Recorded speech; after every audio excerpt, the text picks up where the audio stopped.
Here's Marvel Legends Speedball. What the heck? Look at this empty space. It doesn't even have any accessories at all besides the BAF. Here's the side of the packaging. And here's the back with the same colorful artwork, short bio and the rest of the figures in the wave as usual. Let's get the figure out. Here's the figure out of the packaging. Like I mentioned earlier, the figure comes with no accessories at all. It does come with this BAF torso of the controller, and unlike Thanos' BAF, the shoulder armors are glued to the figure, so that's a good thing. But then again, I'm not planning to build this BAF. So moving on, for the appearance of the figure, the hair sculpt is really good. It is a separate piece glued on the top of the head, so there isn't any paint bleed along the edge where the hair and the head meet. And just look at the sculpt.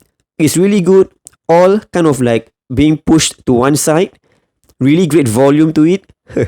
And the paintwork on it is really good, having the darker brown wash along the grooves of the hair. And for the face sculpt, is also really good, something which is different from the rest of the Marvel Legends faces. My only gripe is that the goggles have kind of a very thick black border, and in the comics, I can't seem to find any picture of him in this classic appearance with the goggles with thick black border. The goggles in his appearances in the comics actually has the circular bubbles just like the ones on the yellow parts of his costume. And even on the artwork at the box, the black border around the goggles is really thin compared to the black border on the figure itself. The translucent yellow on the goggles is also done quite well. You can see the eyes clearly inside. But the goggles aside, the figure still looks great overall, especially all the circular brown bubbles on the yellow parts of the figure.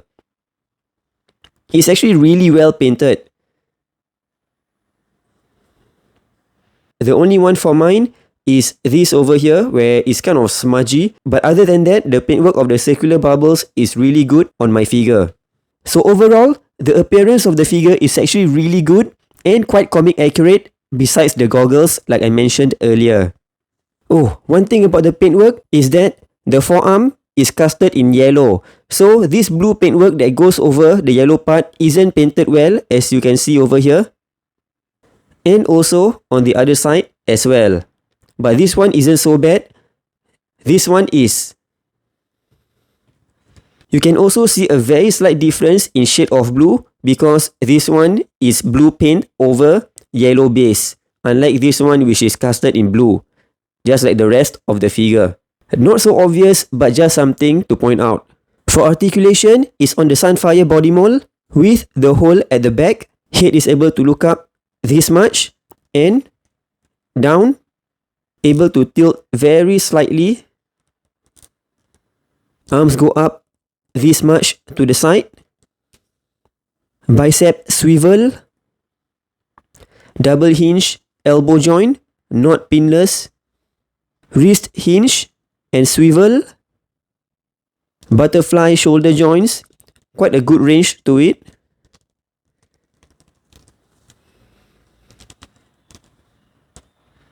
Ab crunch to the front, this much, and to the back.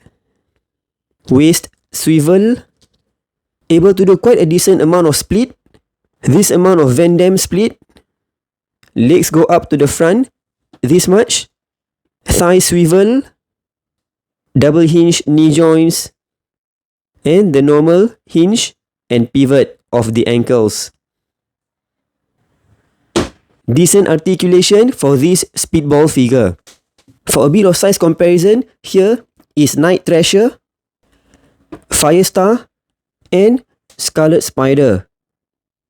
I know Firestar is not in her New Warriors appearance, but this is the only Firestar that we have so far.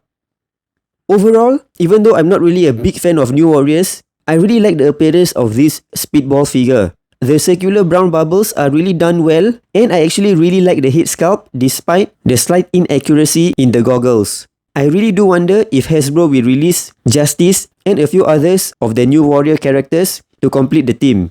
Thanks for watching. Do subscribe if my review helps and check out my other reviews over here.